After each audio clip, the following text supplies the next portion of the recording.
Okay, hi, everyone's joined. Awesome. Can you all hear me?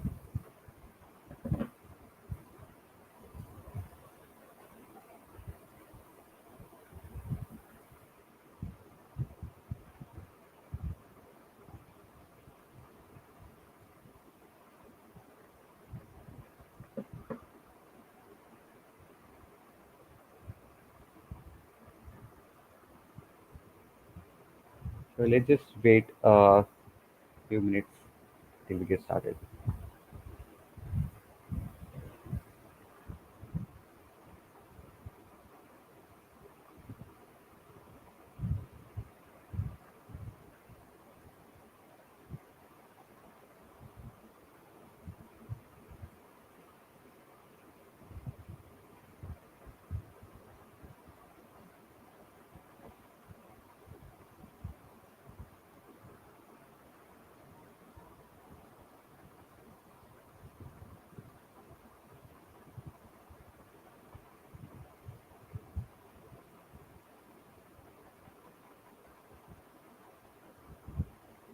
Nitin, I think that question would be better answered by the GSSOC team.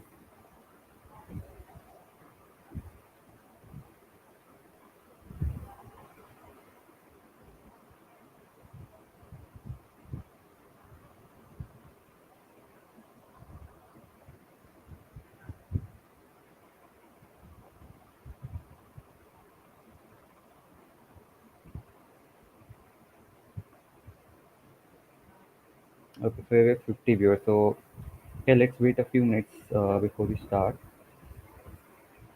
So let's comment everyone. So where are you from and what you had for lunch today?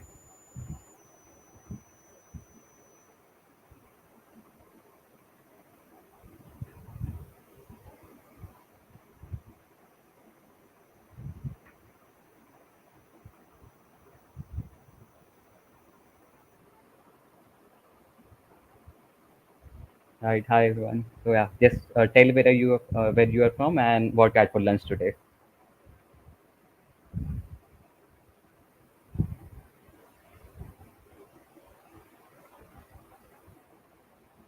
Okay, Andhra Pradesh, Maharashtra, Delhi, Kolhapur, Bhopal, Bihar.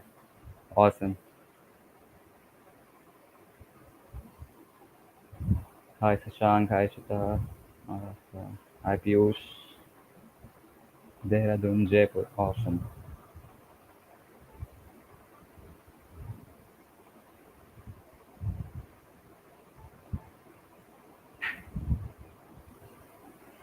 Ranchi, Gwalior. Okay.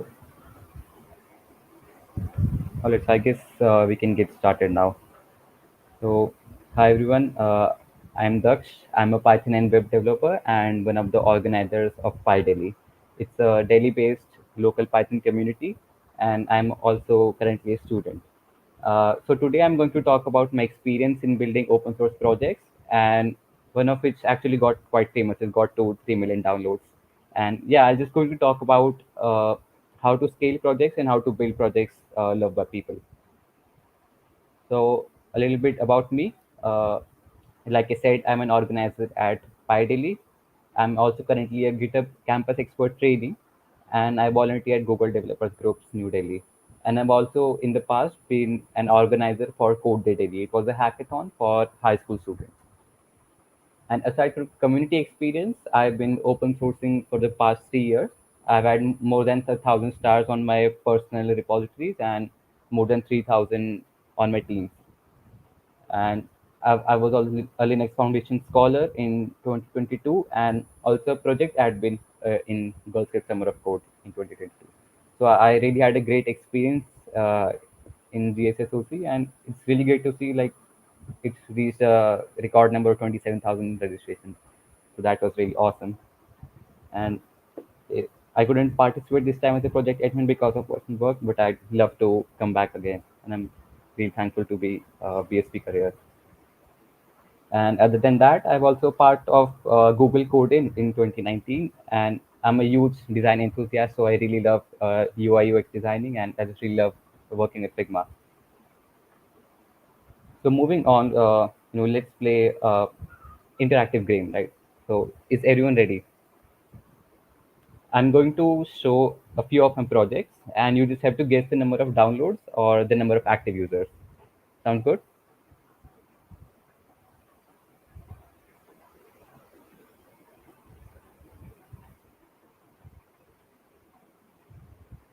All right, yes, yes, yes. All right, Meghna. Okay, awesome. So let's get started. So the first is Windows 10 Depot, which is basically a collection of scripts and apps that I made, which could debloat Windows for better privacy and performance. So, can you guess what would be the number of downloads we had per week? Just put it in the chat box.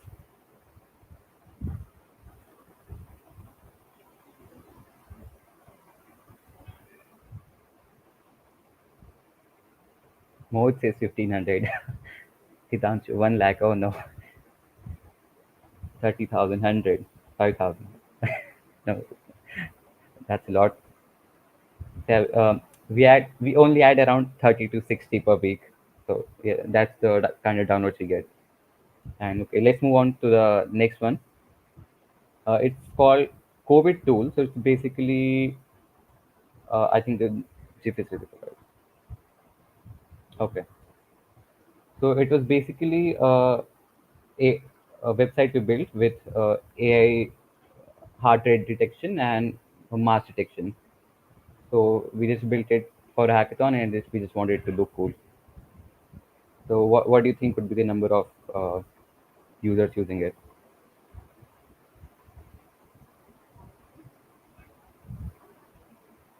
And that's I'm talking about the lifetime.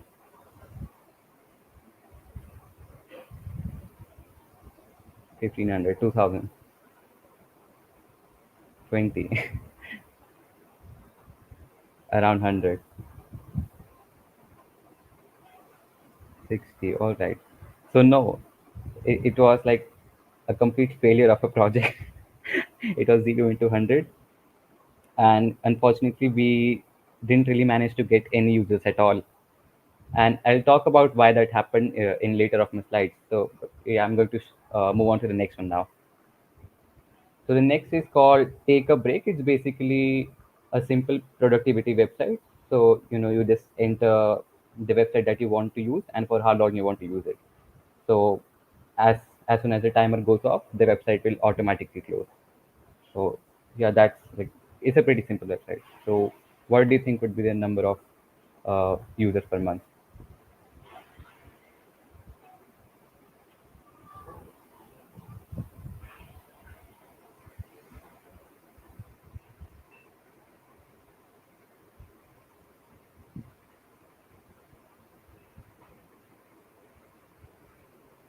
Okay, I just revealed it. Yeah. So yeah, yeah, it was around 600 to 1,000 users which are actively using it per month, and it was quite a decent project which gained a lot of traction, and it was also part of Script Summer of Code in 2022. And let's move on to the next one. So next, this is a cross-platform extension which I made for Spotify desktop app. So basically, it just blocks all ads and declutters the UI. And I don't endorse using it. Please don't use it. Support the artist and pay a subscription. But yeah, I'm just sharing it from my own perspective of personal projects. Yeah. Can you guess the number of downloads that happen per week?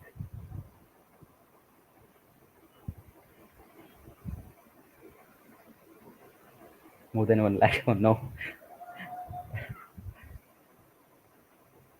1 lakh. Oh no, 2,000, 200,000. No, I'm talking about per week.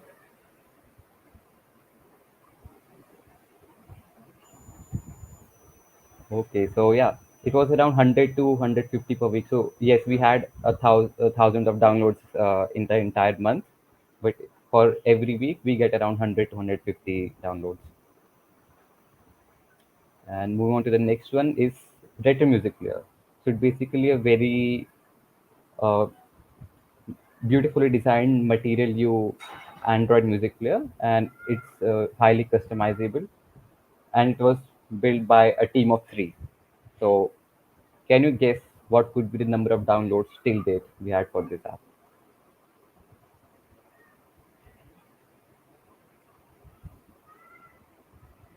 Is someone saying 100, 200, 1,000? Yeah, this thing I'm talking about for the lifetime of the app. 1 lakh plus. 6 months. Okay. So the answer is actually more than 3 million. So this app has been live on Play Store since 2016, and we had more than 3 million downloads till date for it. And it was one of my most successful projects till date. So yeah, a lot of you might be asking, how did we do it? You know, does anyone any idea? So how did we manage to get to that level?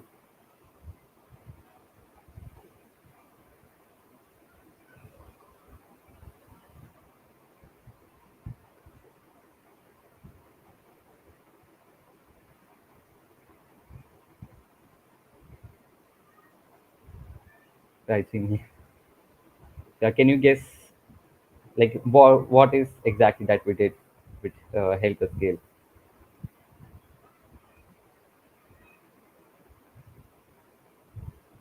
Like time management. Okay. UI UX will be more attractive. Yeah, indeed, definitely. SEO. Yeah, that user centric, of course. Okay, so the actual answer is solving your own problems. So if I go back to that COVID tools example, that website I built, I never really built it to solve my own problem. I never even had a problem like this, and the world probably did not need a website for something like that. I just built it because I wanted it to look good. So yeah, uh, you know, so projects like that, or Netflix clones or Twitter clones, like they're great if you're a beginner and if you're starting to build your fundamentals and base. But as soon as you get to a point, you should stop following tutorials and making clones, and you should actually make use apps or projects that people would want to use. And you should definitely not stop making fun random goofy projects. I'm not talking about that, but you have to make something that gives an impact on people, right? So, like I see in the GSSOC project list, there are more than 150 projects, and they're great projects built with users in mind. So, yeah, from my experience and from what I've done till now, to make projects that people would actually want to use, you should solve your own problem. So, there's a good chance that the problem that you are facing could be faced by other people as well. So, in that way, you'll be making something good for yourself and for other people too. So now that we know that solving your own problem is a pretty decent way or good way of making meaningful projects, and how do you decide that it is a good problem to work on? So for that, it comes to everything starts with a question, right? So I'll take another example. Since most of us are students here, I'm a student myself. So let's take example of a take a break website, right? It was a very simple productivity website. So my problem, the key problem was that I would study and then go take a break, and a 15-minute YouTube session would become a 3-hour binge watch session. So I just wanted a way to break that cycle that happened, right? So I asked myself, can I do something about this? So that was the key question I had. So how many of you have ever like stumbled upon this question? You had a problem and you asked yourself, can I do something like this? Say yes in if that happened to you.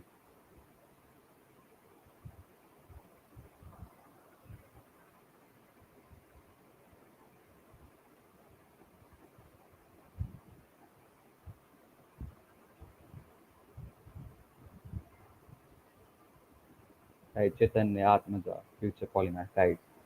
A lot of people had this thought, right? You had the thought that you want to do something with it.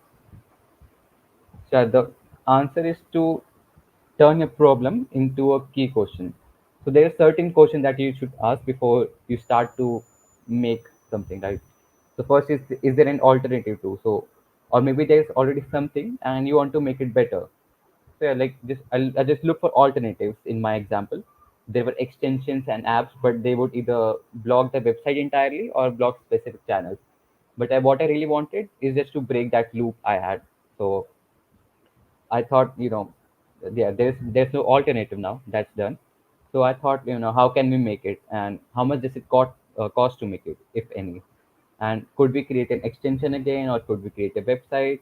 And is it possible to do both of them? So in the end, I ended up making a website, and it happened to happened to be decently successful, right? So it turned out that the problem I had, other people had the same problem too, and that's why I've been getting a lot of unique users visiting every month.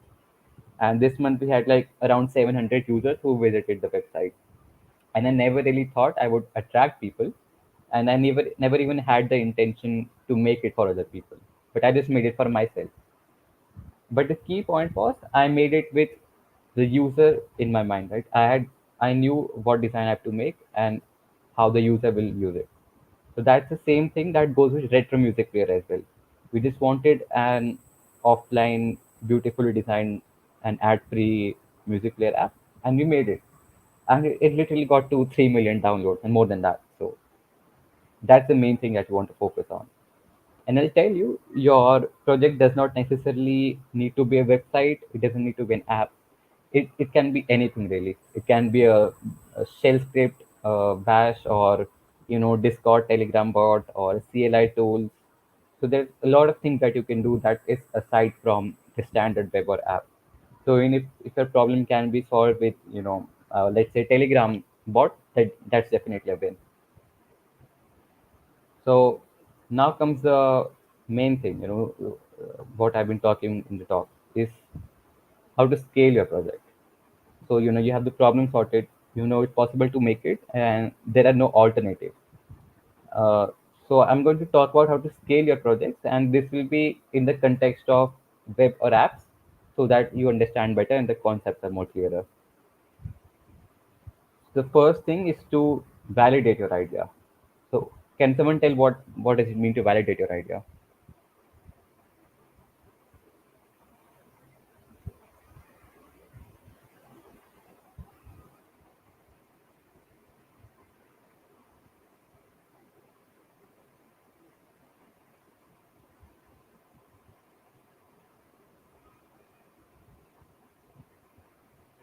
Kushal says, what is level 1, 2, 3? Can you explain? Sorry, Kushal, I didn't get it. Could you please write it again in the chat? Yeah, check if it's practically possible. Right, Chaitanya. Ask others if they need it to. Absolutely. Oh, that's a great answer. Like, so that's basically what you have to focus on. Validating your ideas, basically determining who will benefit the most from your project. So uh, you just have to see what the right target audience is, and you have to get feedback from them about how they feel about their particular project. It's a good practice to do once you've got little comfortable with building stuff, and if you're a beginner, it's completely fine to not do it for now. So, there are often things which we feel are right or good for a project, but that's not necessarily the reality. Users might say otherwise. So it's always great to take an initial or early feedback. So it really helps you validate your idea. And there's obviously a plus point that you are building a project based on your own problem. So, like I said previously, so if you're building on your own problem, there's a very good chance that other people have the same problem too. And that's how you get a plus one for your idea validity. And just remember that it's completely okay to not have hundreds or even thousands of users using it, even if it's like initially 5 or 10 people who regularly use it. That's still a big win. And you're creating basically value for people, and that's something you have to aim for instead of number of users.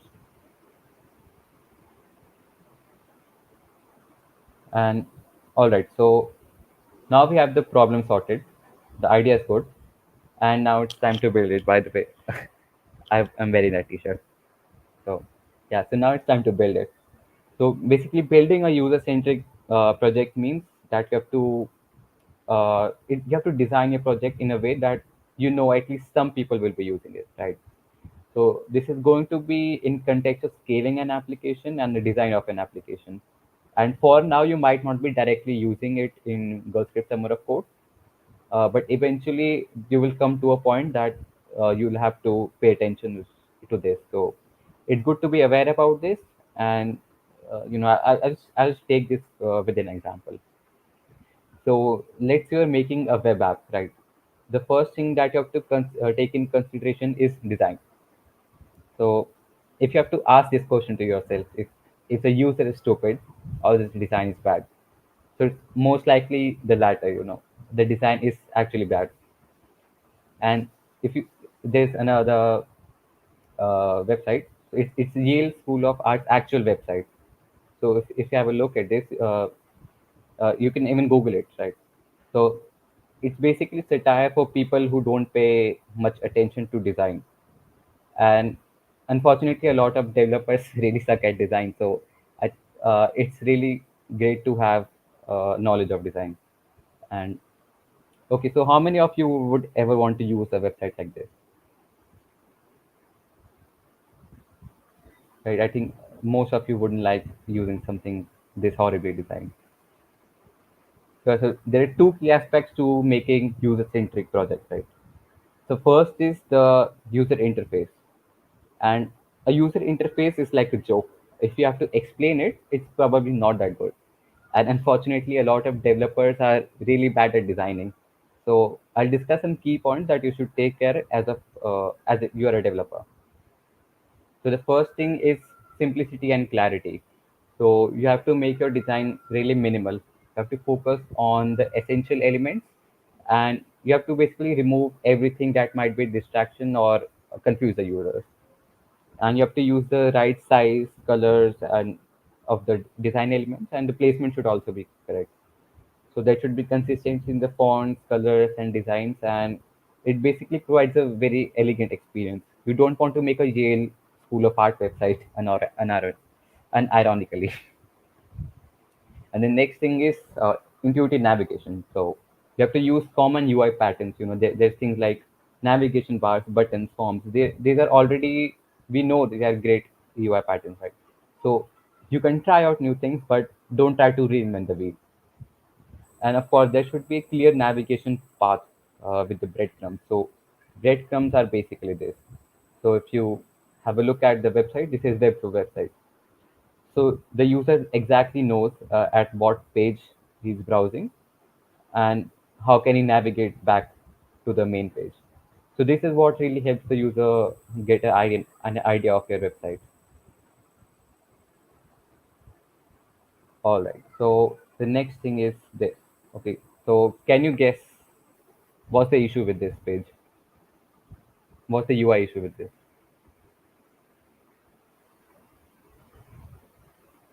I hope that is visible. Yeah.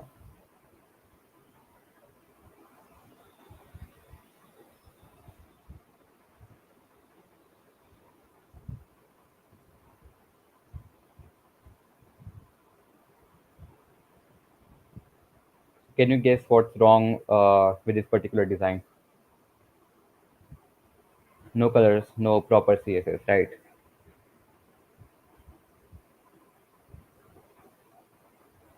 Right. So the thing is, it's not responsive, right? You have to focus on making your design responsive. So it works on different screens from desktops to mobile phones. So it's really important to make your design really responsive. And of course, like people said, use media queries and use proper CSS. So yes, you have to do that. And using frameworks is good too, like the billion things said. Absolutely. So, for example, when you're building for touch application, right? You're building for mobile phones. So you have to have a particular space between two buttons so you don't misclick it. So these are very small things that you have to pay attention, but they are really important.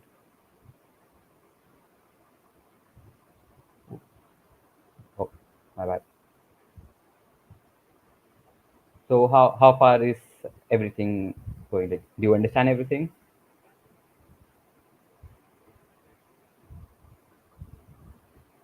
How's the experience so far?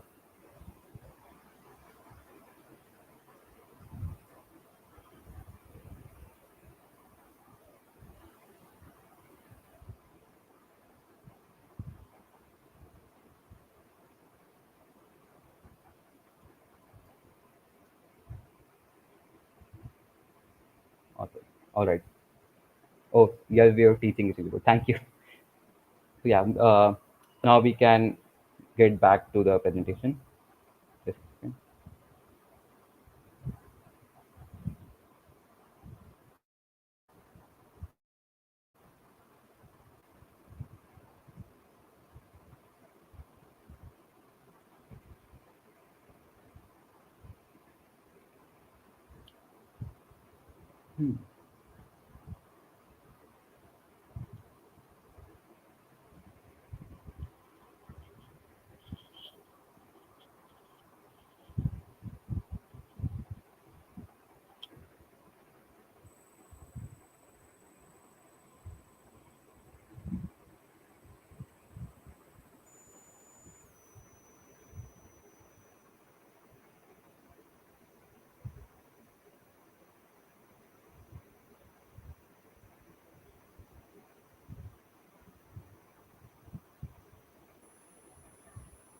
Uh, just uh, just a few minutes. I'm getting a bit of issue here.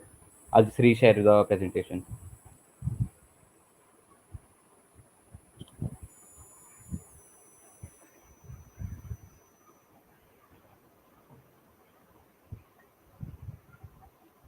Okay, so it's back. Really sorry for the issue. Okay, so we discussed this. So we discussed responsive website designs, right? But there's actually so much more in user interfaces than just all these things that I mentioned. So I highly suggest watching these two videos, and they're especially tailored for developers who want to understand how to build great design. So I really recommend that you watch this, and there's a lot to learn from it. And uh, let's get to the next, the second part. Right? So the second part is building a good UX. So how many, like, can you tell me what a good UX is?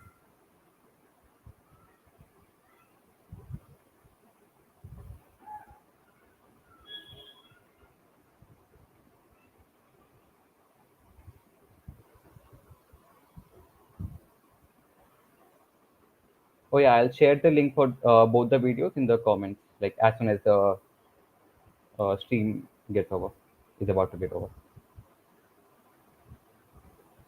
Which is the user does not have to think about it. Yeah, exactly.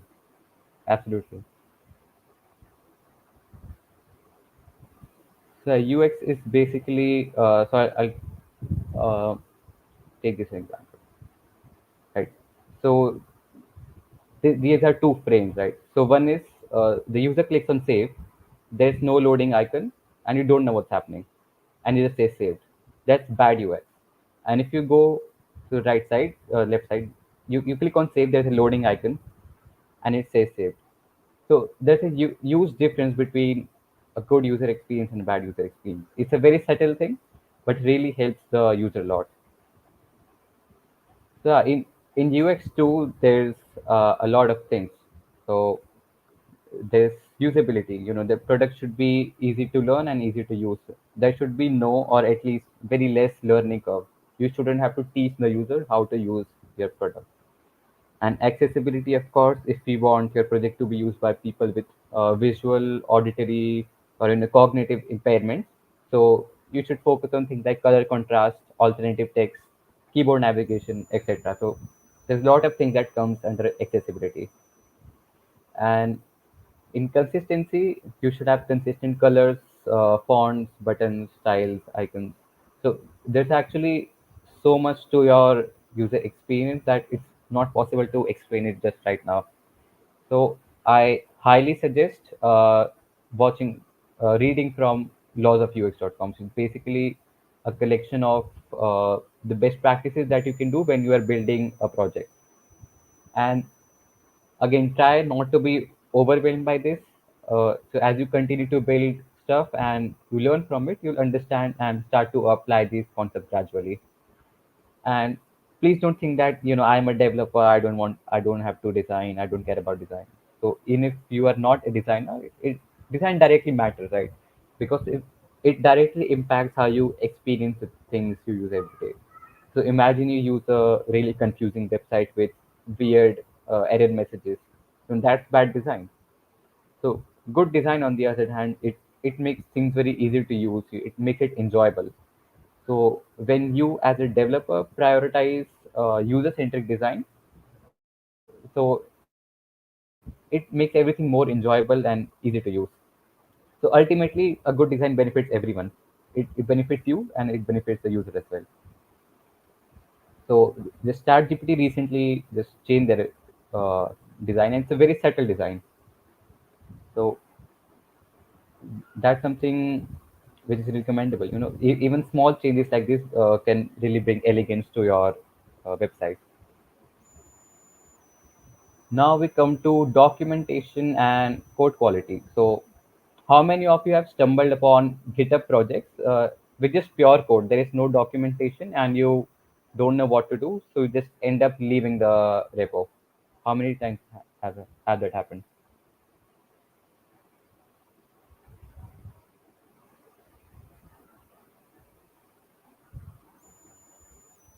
So Lakshmi Singh, there's the video is hanging, and is my voice fine right now? And is the video working?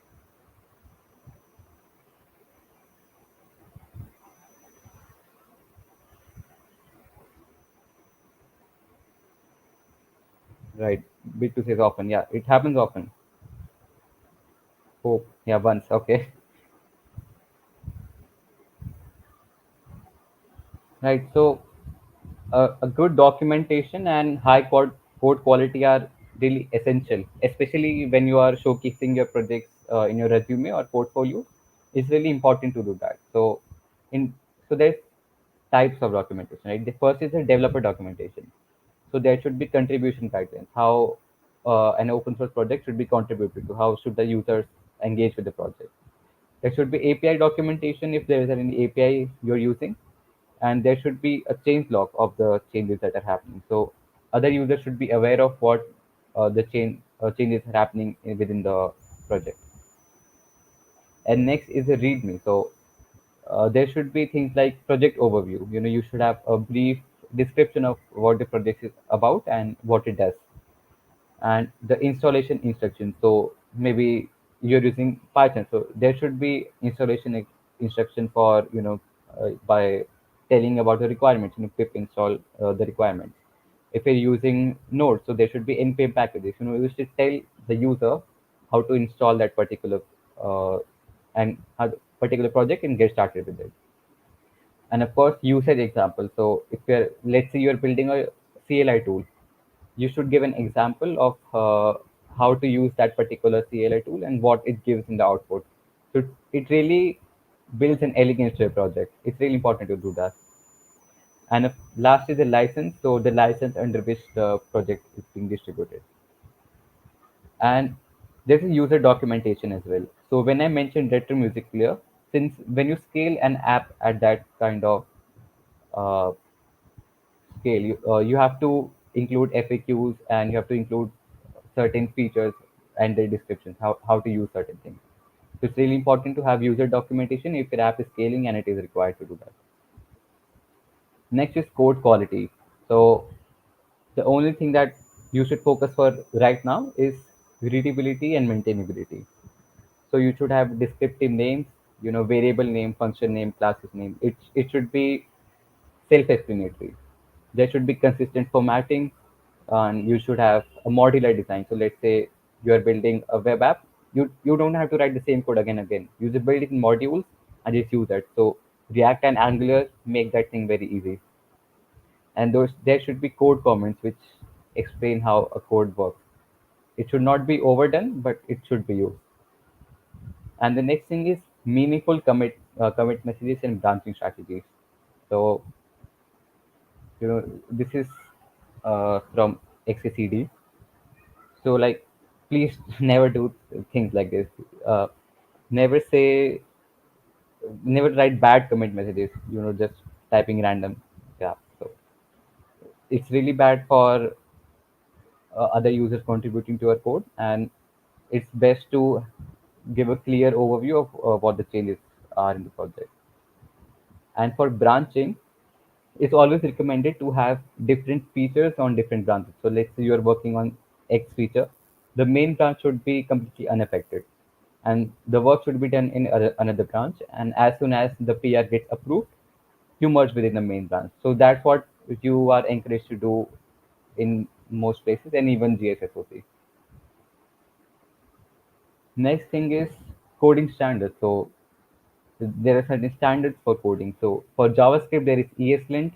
For Python, there is PEP 8, and there are other things as well. So which I'm not going to talk about right now because it gets a little bit advanced. But there are things like continuous integration, user testing, writing test cases. So that kind of things you'll have to tackle later in your career. But for now, it's completely fine to not tackle it. And finally, what I want to say is don't be afraid. I know there's a lot of things that I've said today, and it must be really overwhelming. So go slow in your own pace and just build. All you have to do is take everything step by step, and you don't have to nail everything that I said today. Just take everything slowly and do it in your own pace, and you slowly build a grasp. So, and just be aware of what I've told you today. There's probably a lot that you have learned right now, and you can of course come back to this YouTube link whenever you want. So I just improvise, adapt, and overcome. And there's a little bit of bonus content for to the people who have made it till right now. So what I want to talk about is communities and marketing. So like right now you join the Girl Script Summer of Code community, right? It's such a huge community with it has a lot of networks. And so like this, you should also try to find other developer communities. There are communities like Google Developers Group, TensorFlow user groups, or Python community, like I mentioned, PyDelhi. So just join meetups and showcase your work there, talk to people, take feedback from them, and most importantly, network. So that's one of the best thing that you can do. You can build a network and get a lot of opportunities. And also really suggest attending hackathons. You can find them on MLH, DevPost, DevFolio. There's loads of communities that do hackathons. And the second thing is marketing. So really try to focus on your personal branding, right? You should uh, tell your you should build in social media. You should build in public. So tell about your project on Twitter, share on LinkedIn, share on GitHub, and talk to people about it. Build a word about it. It's really important to market yourself and market what the things you're making. So those two things really help you build confidence in yourself and really helps a project to upscale. And that's basically it from my side. So we can have a Q&A right now.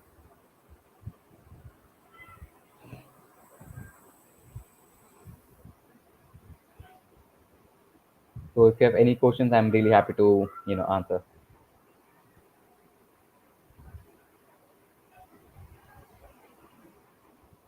How often? So Abhishek asks, how often should I commit? I generally commit at end of day.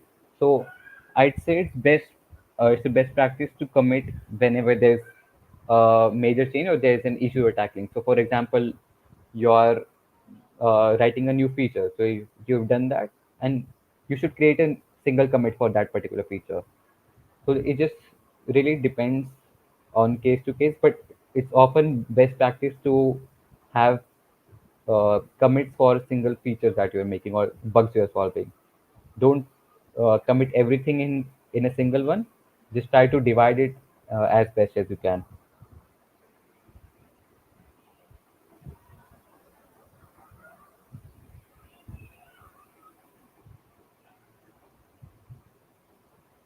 So this best languages for mobile development, Flutter or React Native. So I think it just really depends on what your use case is.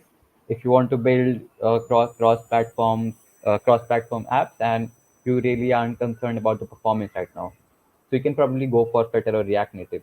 But if you want to build apps which are performant, then you can focus on Kotlin or Swift for iOS.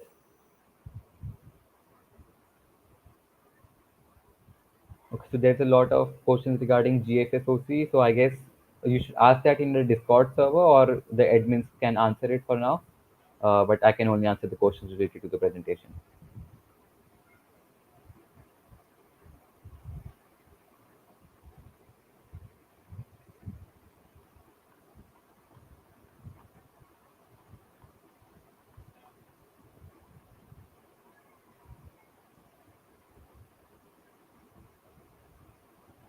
Okay, so are there any other questions related to this topic, or if you want to ask anything else?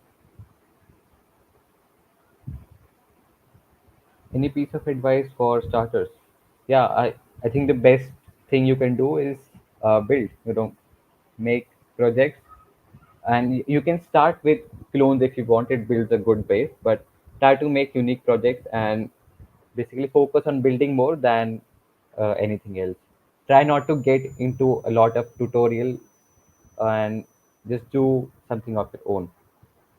And I really suggest not using chat gpt a lot. So you can use it for understanding concepts and maybe for repetitive code, but it's best not to tell chat gpt to write code for you. And if you're still doing it, please try to at least understand what's happening in the entire code. That's the best thing you can do for now.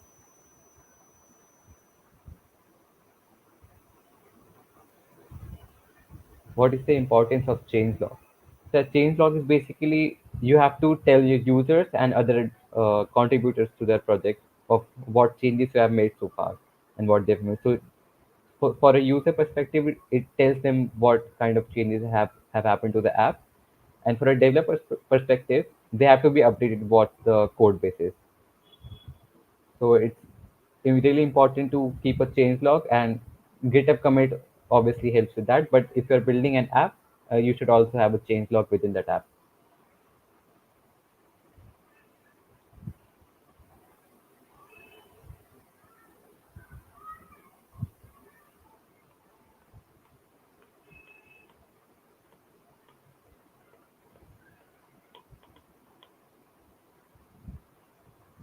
Okay, Mihir says hi. Hi, Mihir. Is there anyone else? Vaishnavi, got it. Awesome. Bittu says make our own projects or work on projects with tutorials and add something new to this better. I think it's always better to make your own projects, and you can always refer to what I said before about getting the right project idea and validating it. But if you're a beginner, I think it's okay to go with a tutorial for now, but just don't keep on depending on the tutorials all the time. So at one point, you should start deviating from tutorials and start building your own thing.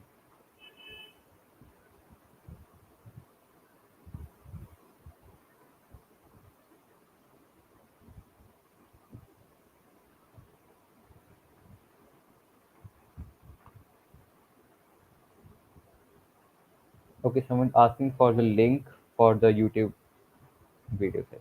I'll just show you.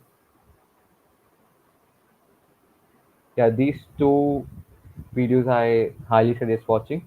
So if you can, please check it out.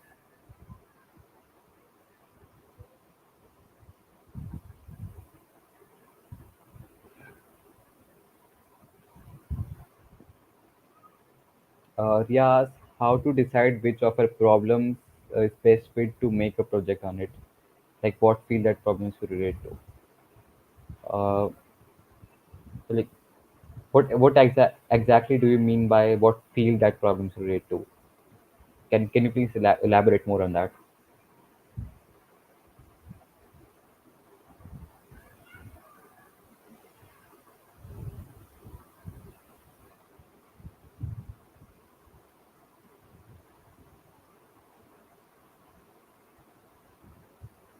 Abhishek asks, I have some experience in React, but I'm trying to get good at it. Any suggestions?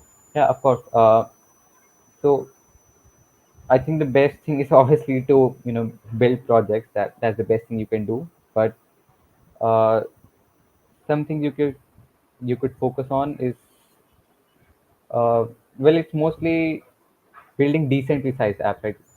You like small calculator and like small scale apps are fine, but try to use decently sized apps. And so you can build with them using the React routers, use state, use effects, and you can obviously use other libraries as well. But I really suggest uh, sticking with that.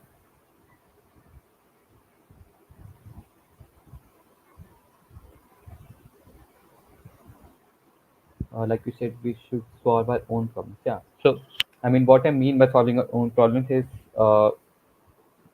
like I told in the presentation. Let's go back. That you first have to validate your problem. So you have to ask these questions to yourself if they apply to you, if they apply to your problem, basically. And if you think it's a good problem to work on, you can try exploring other tech stacks as well. That's completely fine.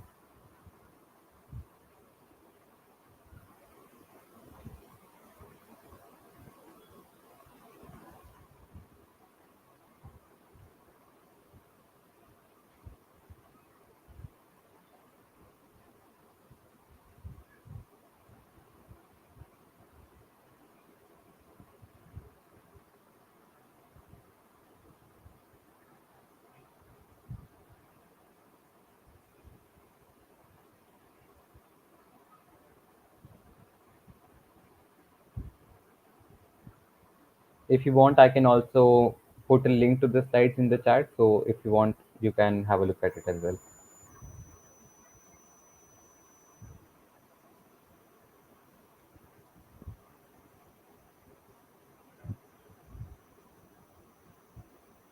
And are there any more other questions? Tell me, sorry, I can't answer about GSSOC related questions right now.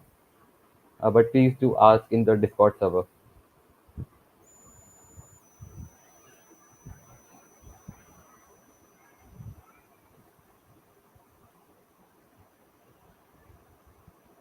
Okay, so I guess there are no more questions. So we can end this.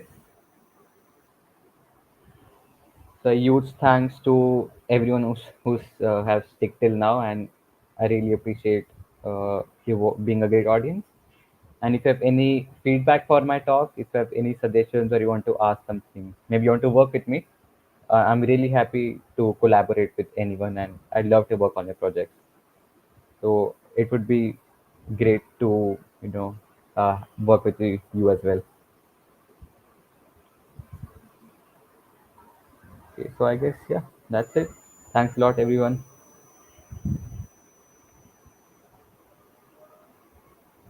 Alex, thank you so much. Yeah, I hope it was a great session and you learned something new from it.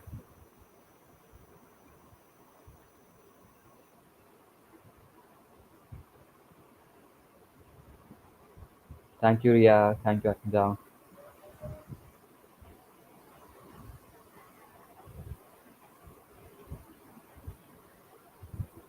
I'm glad you find it informative. If you want to maybe discuss more about your project, I'm really happy to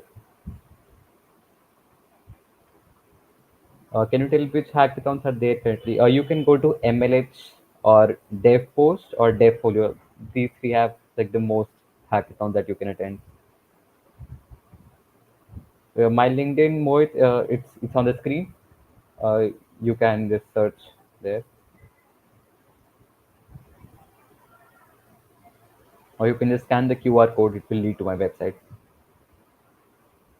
Yeah, mlh.io. So you can just search for MLH hackathon. So MLH sponsors a lot of hackathons.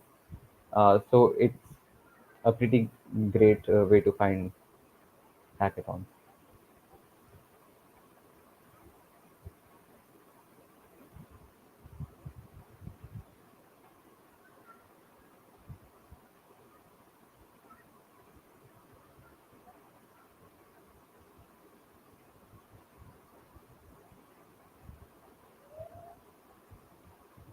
All right, so I guess yeah, we are done with all the questions, and huge thanks to everyone who joined, and I hope to see you soon. Thank you.